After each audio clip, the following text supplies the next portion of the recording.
Well, welcome back to the show. Let's look a little bit closer at this air raid offense and the history of the air raid offense. I was able to catch up with Mike Leach's mentor and co-creator and a good friend of mine, Hal Mumme, the former head coach at Kentucky. Mumme and Leach coached together at 3 different universities, and it all started at Iowa Wesleyan and a resume that came across Mumme's desk. He had gone to BYU, and so that caught my attention. And then I called him, and he had just recently gotten a law degree from Pepperdine. So I knew he was smart. And I asked him if he liked the BYU offense, and he goes, yeah, that's one of the reasons I wanted to talk to you, is I heard that you were running a similar deal. And so I said, well, this job pays $12,000 a year. And he said, well, I only make 6 out here at the College of the Desert. So he was like the perfect guy. He was smart. He wanted to coach the O-line the way we wanted to do it. And he was the only guy I could talk to who would double his salary. I had brought 2 linemen with me from Copper's Cove that knew the offense and knew how I liked to play. And so I put them in charge of kind of instructing him. And he got it down pretty good. And the first day of practice, I went and sat in on his meeting. And the second day of practice, I went and sat in on his meeting, and then I didn't go back anymore because I knew after 2 days he was really smart and he was going to innovate this. Do you think it really took you guys to craft and form the air raid offense that we see today? 3 years. The first game that was really an air raid game, that what people see and know as air raid right now, was August 31st, 1991. And we had gotten so good so fast at Iowa Wesleyan, none of the little schools would play us anymore because we were independent.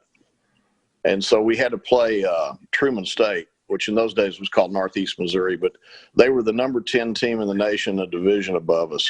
They were in NCAA Division II, and we were NAIA. And we fell behind 7-24 at halftime. And I went in the locker room, and the quarterback came up to me and said, you don't have to say anything to him. We're going to win this game. And you could just tell that playing fast and doing all the stuff that we had been doing before, and then we added the speed of the game to it, and you could tell it was just sapping them. And we came back and won the game 34-31. I think this offense that you guys were able to create has been able to be so successful at so many different schools.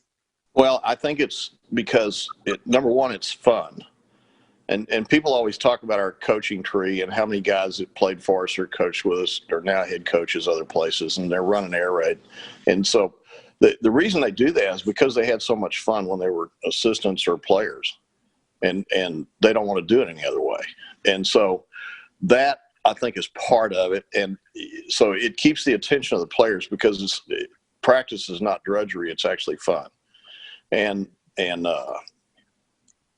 the second thing is I think it's because it's so rep oriented. It's just all about reps.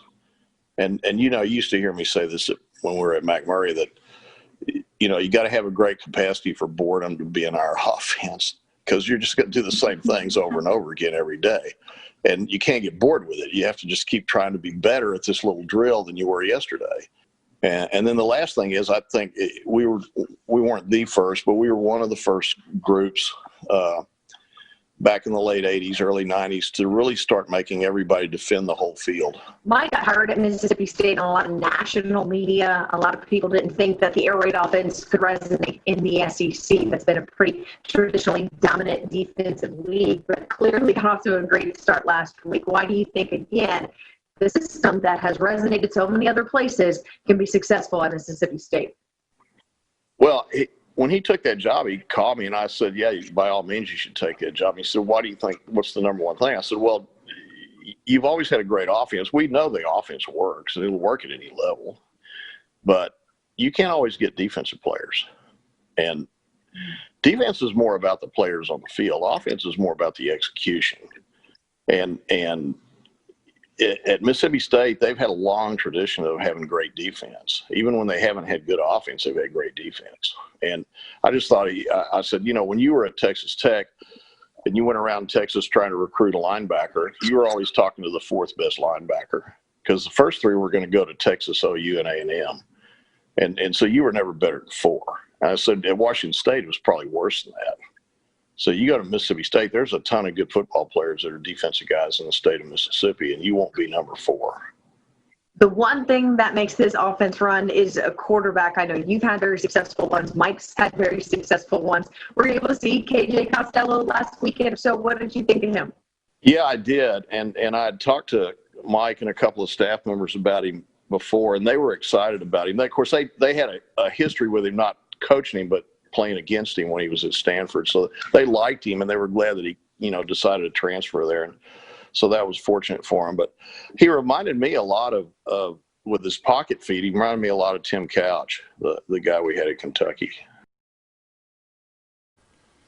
I could talk football with Hal Mumme all day, and I thought it was a really cool kind of connection that Pittman and Mike Leach were both offensive line coaches before they got into head coaching. And another fun tidbit is that Arkansas offensive coordinator Kendall Briles is a part of that air raid tree kind of by default. When Mike Leach was at Texas Tech, his dad, Art Briles, coached under Mike Leach, learned the air raid offense, and then, of course, took it to Baylor. So there's a lot of air raid influence in what Kendall Briles wants to do. Now, I know Mike Irwin was really jealous and probably wanted to be a part of this interview. The thing is, the last time Mike and I were in Starkville, Hal came up and had dinner with us, and they spent the whole time talking about the Alamo. So I don't know how successful of an interview it would have been if Mike was included. Yeah, we'd talk Alamo. He was born in San Antonio. We're both Texas kids.